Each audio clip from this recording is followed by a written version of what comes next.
Bummer. Your Wordle start word reveals no green or yellow letters. You wanted answers and you got none. Sure, those eliminated black letters are hints, but not the ones you prefer. You want to know what you got right, not what you got wrong. Homing in on answers in green and yellow feels more rewarding than eliminating non-answers. But it's more than that.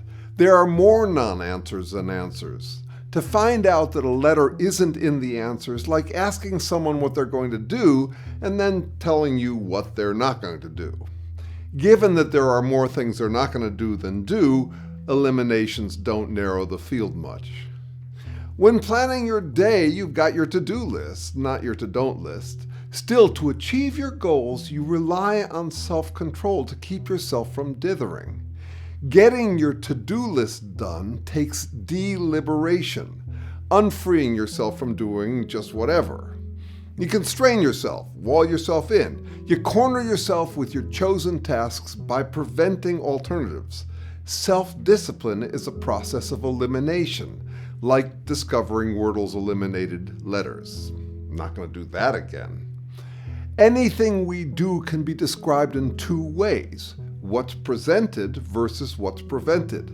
When some possibilities become less likely, others become more likely. You know that from Wordle. Though they're disappointing, you get big clues from those eliminated letters. Still, given our gut preference for answers over non-answers, appreciating both takes a skill I call vice versatility. The versatility to look at things both ways, what is and what isn't. Wordle, like 20 questions, is a process of elimination. So were some of science's greatest breakthroughs. Darwin explained the species that exist by noticing the species that failed to persist. Mind you, he didn't explain life and he knew it. He assumed the struggle for existence. He didn't explain it. But he did explain speciation as a process of elimination. Computer tech would be hobbled without the concept of bits, which quantify the transfer of patterns from one place to another as the elimination of possibilities. A bit is like a coin flip. Before the flip, there are two possibilities. After the flip, there's one actuality, a reduction in possibilities from 2 to 1 by a process of elimination. The most fundamental processes in the universe, increased entropy and self-organization, were also explained by paying attention to what's eliminated.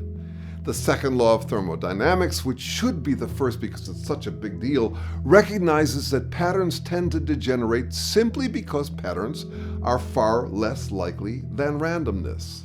Spill a box of aligned toothpicks on the floor and they're very unlikely to end up in any pattern.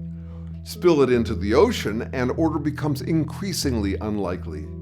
We couldn't have explained that without vice versatility, the ability to compare what's likely to what isn't.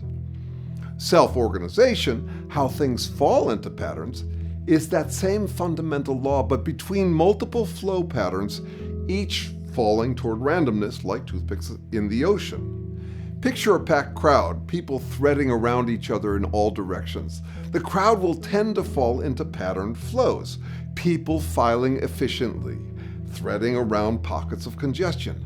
Whirlpools are like that too, turbulence resolving towards the fastest flow pattern. You know, for all scientists have uncovered, we still don't have an explanation for life itself. Living beings struggle for their own existence. They try, they make effort on their own behalf. Non-living things don't. Scientists don't know why, and I think it's because we haven't applied vice versatility to the question. We living beings are patterns too, but unlike whirlpools, we try to sustain ourselves. Beings is an apt name for us. We're both verbs and nouns. We're busy being beings. In contrast, a whirlpool drains your bathtub faster than turbulence would. And you can't make water flow faster by scattering the whirlpool. If whirlpools were alive, they'd be suicidal, depleting the flow they depend on. Beings aren't like that. We are self-sustaining patterns going back 4 billion years. To explain this difference between life and non-life, researchers have been looking for the equivalent of Wordle's green letters. They've looked for what's added to matter to make it come alive, not what's subtracted. An added thing like spirit or DNA, God or natural selection, something that causes life. We assume that life is something added to physical possibilities. Vice versatility suggests we should be looking at how the living prevent their own dithering, and therefore their own degeneration. I'm convinced that's what I am. I'm my self-control, my ability to prevent my chemistry from dithering. I prevent myself from dithering today so that I can continue preventing myself from dithering tomorrow. And I'll do that until I can't anymore, until I die. My chemistry then liberated to dither away with no me left to control it. A whirlpool doesn't do that. It drains itself. Still, the whirlpool is a clue. It's a flow pattern. Being alive is flow patterns pitted against each other like in that crowd, constraining each other, resulting in a macro flow pattern that keeps itself going. An organism has that in common with an organization. The workers' workflows impose constraints on one another such that it prevents the failure of the organization. I'm a prevention that channels energy into the prevention of the degeneration of the prevention that I am. I know that sounds odd, and for two reasons. One is that it's circular, which it would have to be for me to keep going. The other is that it's like the black letters eliminated in Wordle. Who thinks of themselves as a prevention? No, I'm a self-sustaining process of elimination that makes my death unlikely as long as I can. My struggle for existence is a struggle against the tendency for everything to end up dithering like toothpicks on the ocean. I'm like the elimination of possibilities in Wordle. No wonder we've overlooked that possibility for millennia. We've lacked vice versatility. We were looking for green letter answers, not black letter eliminations.